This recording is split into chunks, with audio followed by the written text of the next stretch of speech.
आज मैं बताने जा रहा हूँ ये जो क्लास 12th का एग्जाम होने वाला है CUET एग्जाम, उसमें इंग्लिश का क्वेश्चन पेपर में ये पूछा जाएगा आइडम्स एंड फ्रेजेस। तो इसमें आपको करना क्या है, देखिए लिखा हुआ है कि some idioms and phrases are given below with their probable meanings, select their options with their correct meanings. तो प्रोबेबल क्वेश्चन का मतलब होता है सेम उससे रिलेटेड। अब इसमें क्या है, इस आइटम्स और फ्रेजेस में ये आपका क्वेश्चन बनने में प्रॉब्लम होगा, क्योंकि आप नॉर्मली जो वर्ड आप याद करते हैं, वो जो वर्ड आप लर्न करते हैं, उस वर्ड से आपका ये सॉल्यूशन नहीं होगा। तो ये जो CUET एग्जाम है, ये सारे स्टूडेंट के लिए, चाहे वो साइंस का हो, कॉमर्स का हो, आर्ट्स का हो, ये सभी के लिए ये क्वेश्चन, इस तरह से क्वेश्चन आपसे पूछे जाएंगे। आपको इसको समझना है। सबसे पहले क्या है कि जैसे इसमें वर्ड जो भी आप दिया गया है, जैसे मान लीजिए सबसे फर्स्ट में दिया हुआ है कैरी आउट। तो आप अगर आप समझेंगे कैरी का मतलब होता है ढोना और आउट का मतलब होता है बाहर, तो इससे आपका सॉल्यूशन नहीं निकलने वाला है जब तक आप इसको प्रैक्टिस नहीं करेंगे। जब इस वर्ड को आप देखेंगे नहीं तो इसका आप सॉल्व नहीं कर सकते। इस तरह 4 ऑप्शन दिए हुए रहेंगे, ABCD, और हो सकता है कि आपको E भी दिया हुआ रहे, जैसे मान लीजिए none of these, none of these. तो फर्स्ट वर्ड है कैरी आउट। तो कैरी आउट जनरली ये सब वर्ड स्पोकन में यूज नहीं होता है, ये सब ग्रामर में यूज होता है। तो कैरी आउट का मतलब होता है आज्ञा का पालन करना। अब अगर आज्ञा का पालन करना का दूसरा मीनिंग अगर आप स्टूडेंट नहीं जानता हो तो इसको कैसे सॉल्व कर सकता है। जैसे दिया हुआ फर्स्ट में to tag from one place to another place. अब देखिए इसमें क्या है, कैरी आउट का मतलब क्या है, जगह से दूसरी जगह ले जाना। तो यहाँ आज्ञा का पालन से कोई रिलेट मतलब नहीं बनता है। या to be, to continue, to obey, to make efforts, none of these. तो ओबे का मतलब भी होता है आज्ञा का पालन करना। तो जनरली इसका जो प्रोबेबल आंसर होगा ये C नंबर हो जाएगा। फिर सेकंड में दिया हुआ है in the same boat. Boat का मतलब ना होता है, और उसमें दिया हुआ इन द सेम बोट। अब इन द सेम बोट का मतलब क्या हुआ, क्या तुम सफर कर रहे हो बोट में, और उसमें हम भी इन द सेम बोट, मैं भी, I am also in the same boat, मैं भी उसी बोट में हूं। तो अब इसका मीनिंग क्या दिया हुआ है, समान परिस्थितियों में। अब ऑप्शन क्या हुआ, a worn out choice, in different, in identical circumstances, या कैरी आउट। तो कैरी आउट का मतलब आज्ञा पालन करना, ए वर्न आउट चॉइस जिससे सबको लेना देना नहीं है, इन डिफरेंट का मतलब ये आप समझ रहे हैं, बिल्कुल इन डिफरेंट।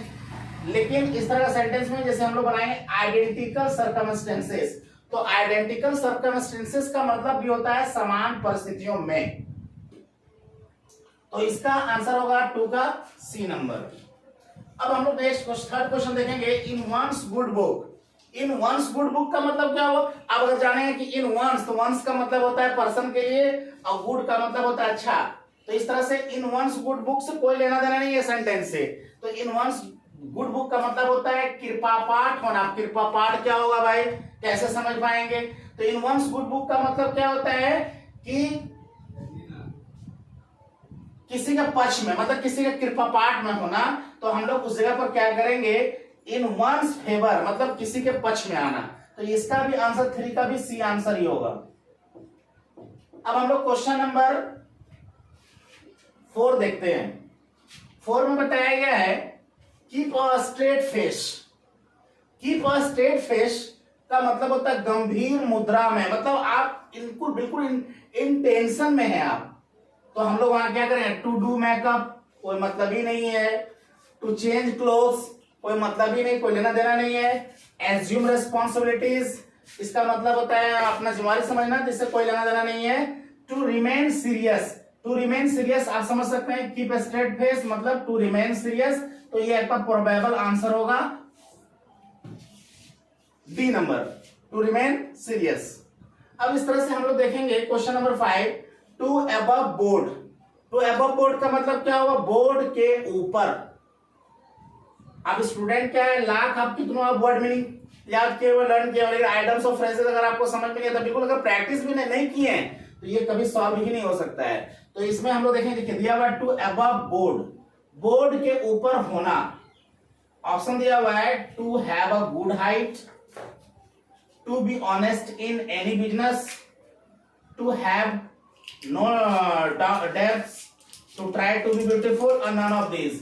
तो to be honest in any circumstances मतलब बोर्ड के ऊपर में क्या हुआ, हर परिस्थिति में अच्छा होना, हर परिस्थिति में अच्छा होना, to be honest in any business deal. ये आपका आंसर नंबर बी आंसर होगा 5 का।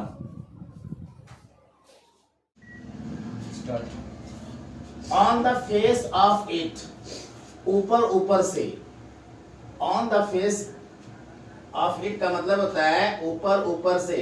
तो ऑप्शन में दिया हुआ है to agree, from an action, more than enough, apparently. तो अपारेंटली का मतलब भी होता है प्रकट रूप से, मतलब ऊपर ऊपर से। तो इसका आंसर हो जाएगा आपका अपारेंटली। नेक्स्ट दिया हुआ है to split hairs. To split hair का मतलब होता है बाल विभाजित करने के लिए। तो ऑप्शन में दिया हुआ है मेजर डिस्टिंक्शंस, और बी नंबर दिया हुआ है hair with two ends, to make minute distinctions, without distinctions, none of these. तो हम लोग यहां बनाएंगे टू स्प्लिट हेयर्स मीन बाल विभाजित करना, means to make minute distinction means थोड़ा सा डिस्टिंक्शन, थोड़ा सा अंतर बताना। तो यहां हो गया 7 का सी नंबर। 8 नंबर दिया ब्रेड एंड बटर। तो ब्रेड एंड बटर का मतलब हम लोग अच्छी तरह समझते हैं, ब्रेड मीन्स रोटी और मक्खन। तो यहां दिया हुआ ऑप्शन में both bread and butter, something essential, livelihood. तो ब्रेड एंड बटर मीन्स क्या, जीने के लिए हम लोगों को ब्रेड एंड बटर की जरूरत होता है। तो हम लोग यहाँ आंसर लिखेंगे लाइवलीहुड। इसके बाद दिया हुआ है टू बेल द कैट। अब बिल्ली सोया हुआ है, आप उसको जगा, सोई हुई है, उसको आप जगा रहे हैं, तो हम लोग बोलेंगे टू बेल द कैट। तो ऑप्शन में दिया हुआ है to catch a cat and a bell around, to make an effort, to be quick और टू फेस ए रिस्क। तो आप बिल्ली को जगा रहे हैं, इसका मतलब है कि आप रिस्क ले रहे हैं, तो to face a risk. 10 number दिया हुआ हार्ड एंड फास्ट मीन्स बहुत कड़ा। तो बहुत कड़ा मीन्स क्या, बहुत स्ट्रिक्ट, हार्ड एंड फास्ट। जैसे ही is a hard and fast teacher, तो हम लोग इसका आंसर स्ट्रिक्ट, ऑप्शन दिया स्ट्रिक्ट दिया हुआ है, सॉलिड दिया हुआ है, फास्ट मूविंग दिया हुआ है, some hard surface, none of this. तो इसका आंसर हो जाएगा स्ट्रिक्ट। ऐसे नहीं कि आप लोग भी अपना सेंस लगा सकते हैं, जिस तरह से सॉल्व करते, जब आप करना स्टार्ट करेंगे तो बहुत सारा क्वेश्चन आपको खुद से बनने लगेगा। तो ये अब मैं बता रहा हूं question number 11।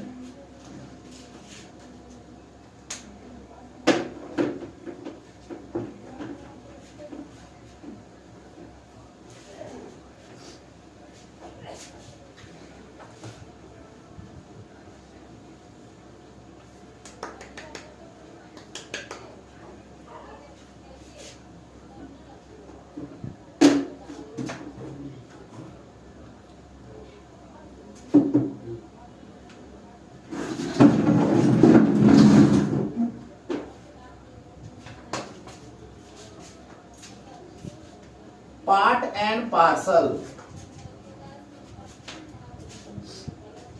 Part and parcel. तो part and parcel means, part and parcel means अहम हिस्सा।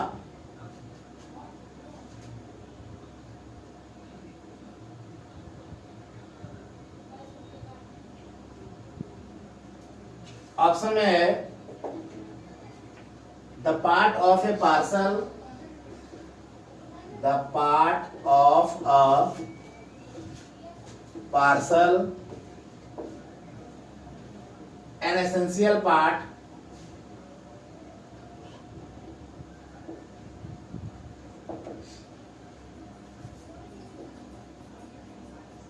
a missing parcel,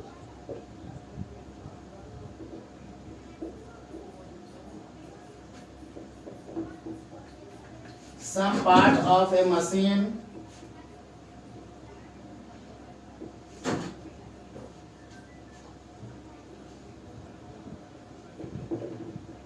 none of these। Part and parcel means अहम हिस्सा, तो आंसर इसका क्या हो जाएगा? Part of A parcel an essential part, सबसे अहम हिस्सा, an essential part. Next question है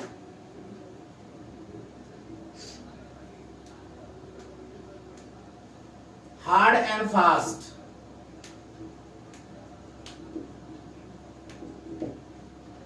बड़ा, कड़ा और तेज।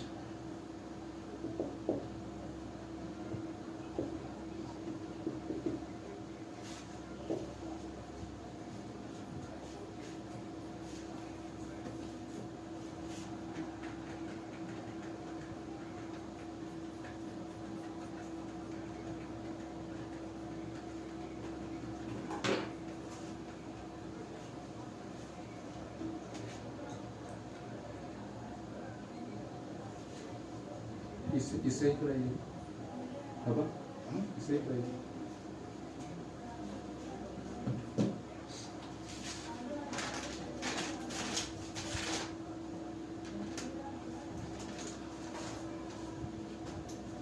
नल and avoid, null and void और शून्य।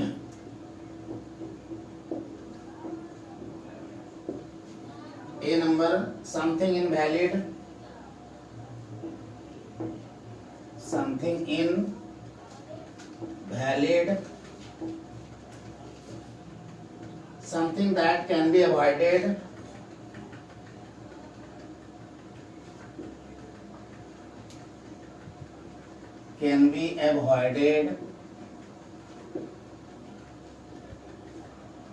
something that can be nullified,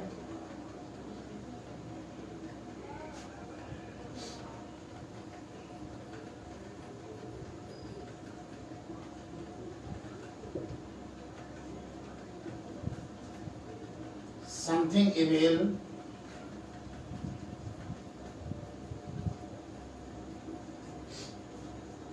तो इसका आंसर हो जाएगा नन एंड मतलब शून्य, तो something invalid, something invalid.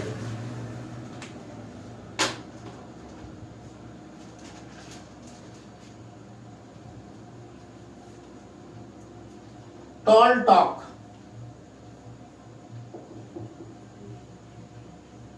Tall talk, लंबी बात। ऑप्शन है a discussion continued for a long time, a discussion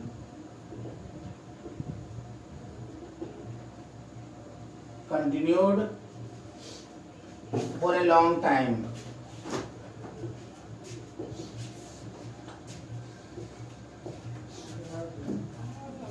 high sounding,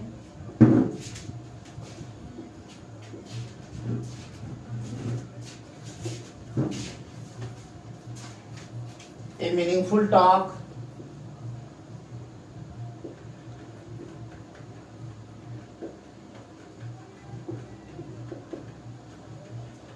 a useful talk,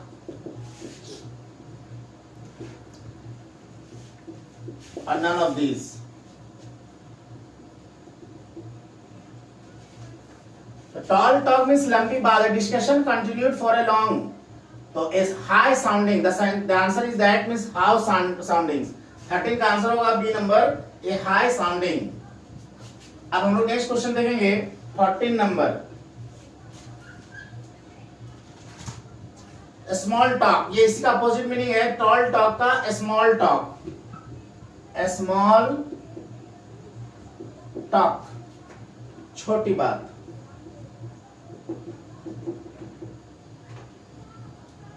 answer में गॉसिप, बी में है a discussion carried on for a long time, a discussion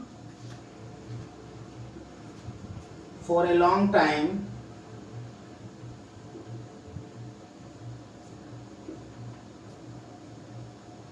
A brief discussion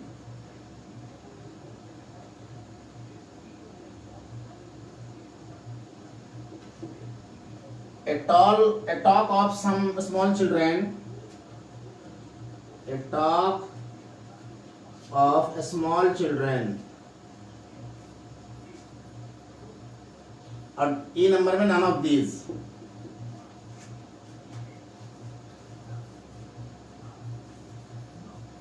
तो इसका answer हो जाएगा a discussion for a long a brief discussion means gossip.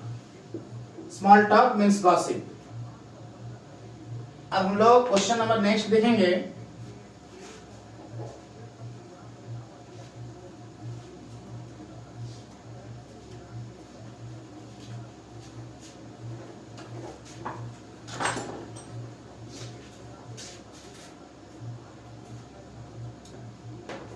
Throw out of gear.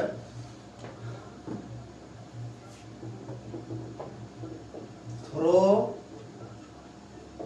Out of gear. Gear के दौरान.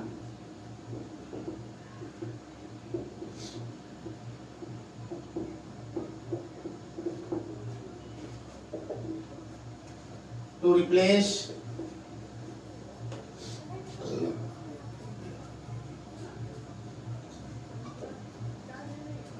hinder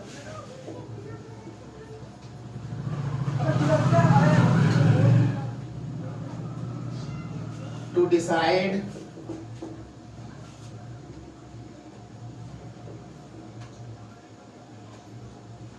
take up tune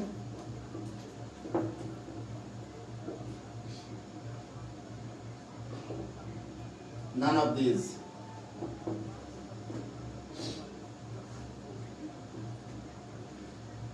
throw out of the gear के दौरान mean just like hinder and disturb. इसका meaning hinder and disturb हो जाएगा इसका answer.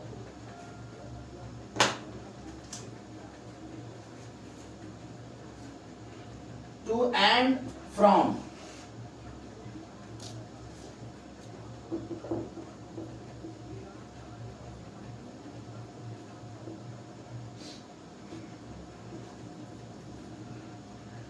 आगे पीछे होना.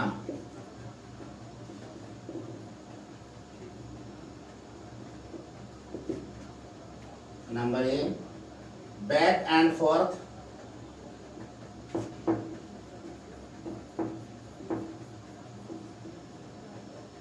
Number B puzzled. Number C amazed. Number D remove reprove और ये none of these.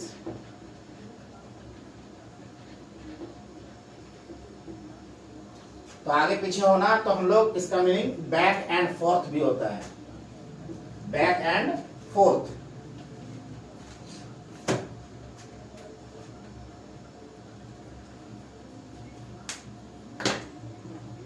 गर्मी भी है तो बीच में पानी भी पीना जरूरी है.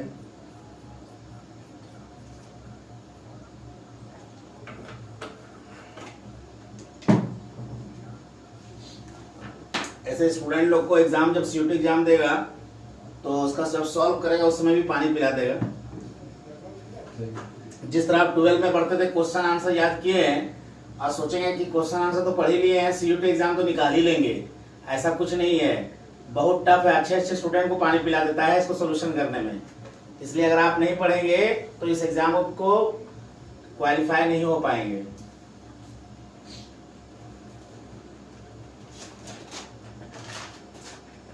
To be under cloud.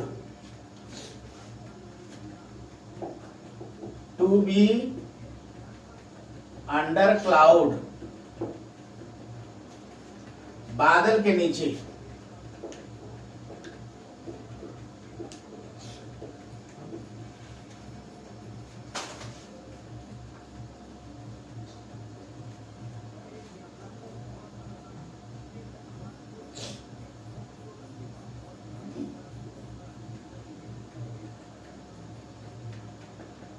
अरे बहुत सारे स्टूडेंट सोच रहा है कि नहीं सर 4 ऑप्शन रहेगा ना, एक ऑप्शन तो मार ही देंगे, आंसर तो हो ही जाएगा। लेकिन ऐसा कुछ नहीं है ना, इतना क्वेश्चन रहेगा तो 4 में से एक तो मार ही देंगे, कहीं ना कहीं तो आंसर आ ही जाएगा। थोड़ा ना जो है सो कंपटीशन एग्जाम की तरह जो नेगेटिव मार्क्स में जाएगा, एक ना एक आंसर आ ही जाएगा। पढ़ना क्या है, बैठा हुआ आराम से सीयूटी एग्जाम होगा देंगे, लेकिन ऐसा नहीं है, पढ़ना पड़ेगा। तो ऑप्शन में है पजल, बी में है enjoy,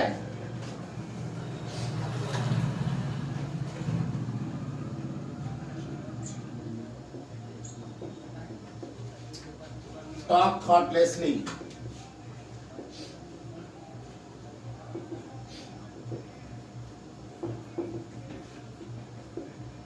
to be under suspicious, to be under suspicious, तो भी अंडर क्लाउड में बादल के नीचे, तो पजल परेशान, एंजॉय एंजॉय मींस एंजॉय, तो इसका आंसर हो जाएगा to be under suspicious. Practice करना पड़ेगा बाबू, बिना प्रैक्टिस कर ले कोई उपाय नहीं है। Question number 18, a labour of love.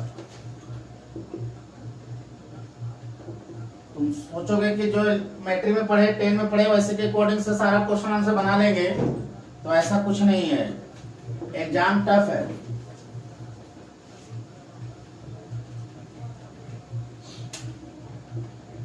प्रेम का श्रम,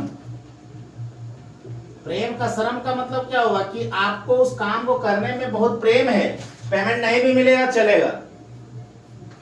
तो tragic end, tragic end. Number B, a funny thing,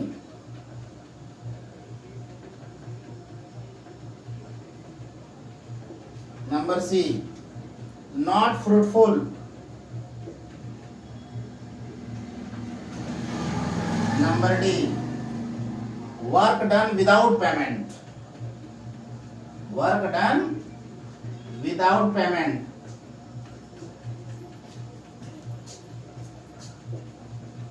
तो काम ऐसा करना जिसमें पेमेंट नहीं भी मिलेगा तो चलेगा, तो इसको हम लोग आंसर डी नंबर बोलेंगे, work done without payment.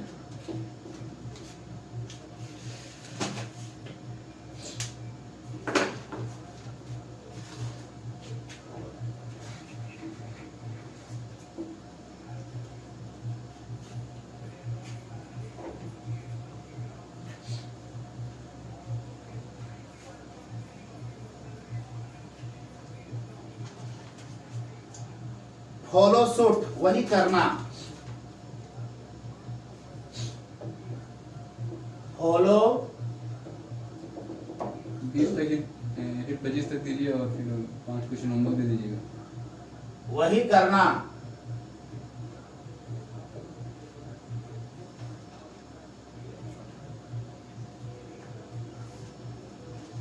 to follow an example,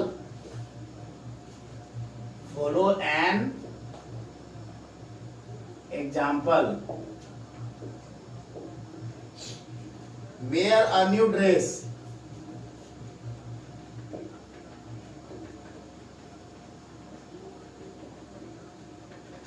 irrelevant,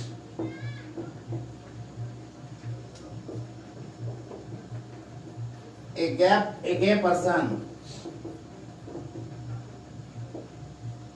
follow should वही करना, follow an example, wear a dress, follow an example, वही करना मतलब किसी का फॉलो करना, किसी के एग्जाम्पल का फॉलो करना। तो इसका आंसर हो जाएगा नंबर 1, फॉलो एन एग्जाम्पल।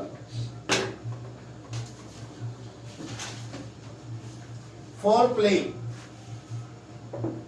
तो हम लोग इसमें 20 क्वेश्चन 20 क्वेश्चन सॉल्व किए हैं और सॉल्व करके दिखाए भी हैं। आपको 5 होमवर्क दिया जाएगा, ये आपको खुद से ट्राई करना है।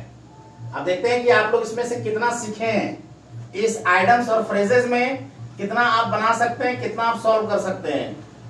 अब जो रट्टा मार मार के 10 और 12 पास किया है ना बाबू, उसको समझ में आ जाएगा कि सीयूटी एग्जाम क्या होता है। सोचा होगा कि क्वेश्चन आंसर तो रट ही लिए थे, नोटिस रिपोर्ट तो लिख ही दिए, एग्जाम तो पास हो ही जाएंगे, तो फिर आपको ग्रेजुएशन का सपना सपना ही रह जाएगा, इधर ही रह जाओगे। हाँ, अब ऐसा हो गया है, फांकी मारने से पढ़ाई नहीं होने वाला है। फोल play, without labor you can't success in life. If you want to achieve the graduation degree, then if you means bunk with the studies, then you can't get the graduation degrees. So I think that means English is also important language, and you must study learn the language and also try to improve your English. So foul play means बेईमानी। अब बेईमानी को हम लोग dishonesty बोलते हैं, but you learn the dishonesty, but this is the foul play. अब foul play means यहां आप ऑप्शन देखेंगे, bad intention, bad intention. Number B, a play not well accepted, a play not well accepted, accepted.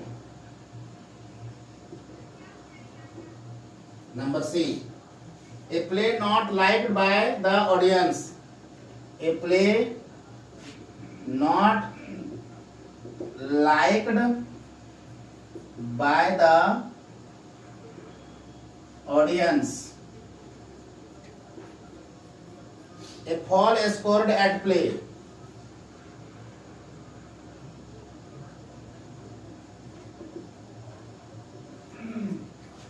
Simple से इसका answer है bad intention. इसको हम लोग क्या करेंगे, बैड इंटेंशन, ए नंबर आंसर होगा। अब मैं आपको 5 क्वेश्चन दे रहा हूं, ये आपको खुद से सॉल्व करना है, आप इसमें ट्राई कर सकते हैं। 30 है उसमें,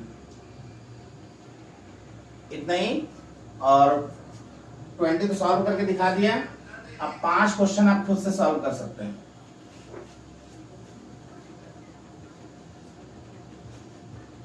अरे खुद से प्रैक्टिस का चीज है, आपको करना पड़ेगा। जैसी दे दीजिए। Yes.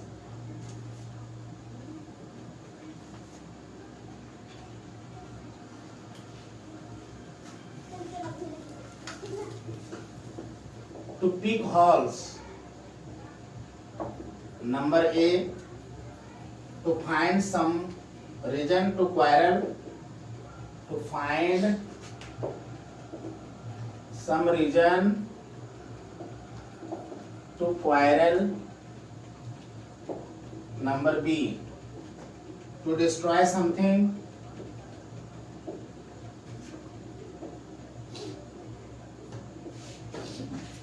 Number C, to criticize someone.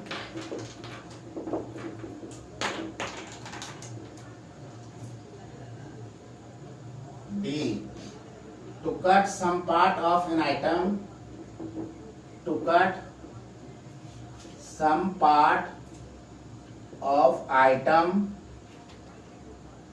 Number 2, to smell or eat.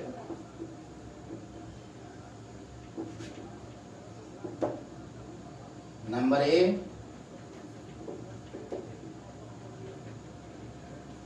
to see sign of plague, epidemic। तो प्लेगू एपिडेमिक बहुत अच्छा, आप लोग को अच्छी तरह से याद होगा कि कोरोना में बहुत लोग झेले हैं इस टाइप का प्लेगू बीमारी। To get bad smell of a dead rat, to get bad smell of a dead rat, to suspect foul dealings, to suspect foul dealing,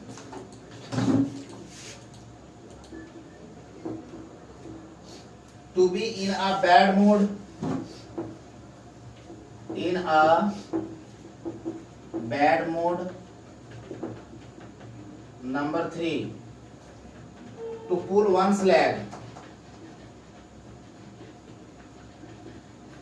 to pulls one's leg का मतलब होता है कि बहुत सारे लोग आज के जानते ही हैं, एक दूसरे का टांग खींचने में लगे रहते हैं, अपने बारे में नहीं सोचते हैं, बस दूसरा का टांग खींचने में लगे रहो कि बेटा वो कर क्या रहा है, आपने क्या कर रहे हैं उसको नहीं देखना है, दूसरे की तरक्की देखना है, उसको परेशानी लगता है। तो आप समझ गए होंगे, to give up,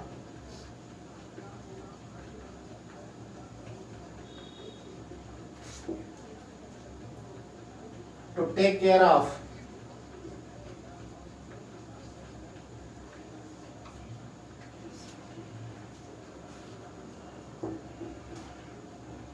to be full,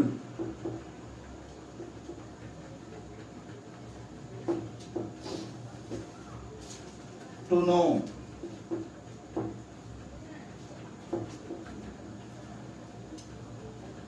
ये क्वेश्चन नंबर 3 हो गया। अभी मैं 4 भी दे रहा हूं।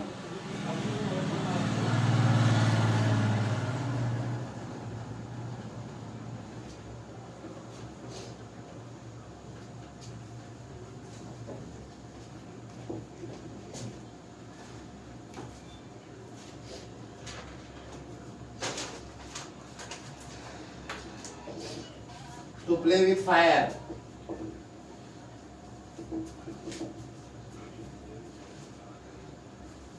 number A, grasp the truth, grasp the truth, to handle something dangerous,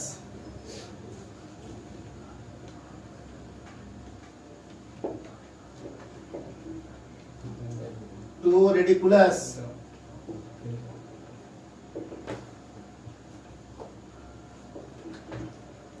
to flee away.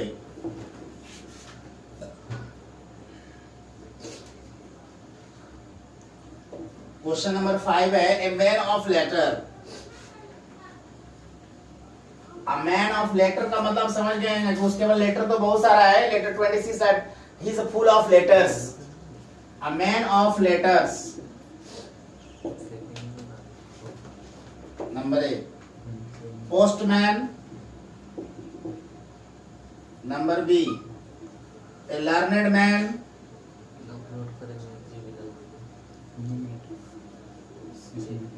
A hypocrite.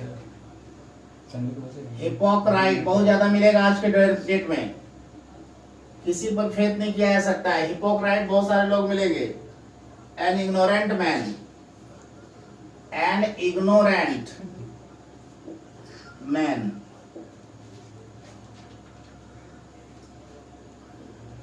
ये आप देख सकते हैं। ए मैन ऑफ लेटर्स, जो ए मैन ऑफ लेटर्स जो हो गया, जो आज के डेट में ए मैन ऑफ लेटर्स हो गया, just like he can success in life. But आज के डेट में जानते हैं हिपोक्राइट बहुत मिलते हैं। हिपोक्राइट का मतलब होता है पाखंडी, समझ गए? चलिए, तो ये 5 क्वेश्चन आप लोग को सॉल्व करना है। इसको बोलते हैं आइडम्स एंड फ्रेजेस। ये सिर्फ इसी एग्जाम के लिए नहीं है, for MTS, SSC, her exam के लिए, बैंकिंग, रेलवे, जो भी चीज का आप प्रिपरेशन करेंगे, ये आपको पढ़ना ही पढ़ना है और इस तरह से आपको सॉल्यूशन करना पड़ेगा। बस इतना जानना है कि यहाँ आपको नेगेटिव मार्क्स नहीं है, आपको अगर एक सही हो गया तो आपको मार्क्स मिलेगा। That's all, thank you. अगर मेरे वीडियो को अच्छा लगा हो तो लाइक, शेयर, सब्सक्राइब जरूर करें। That's all, thank you.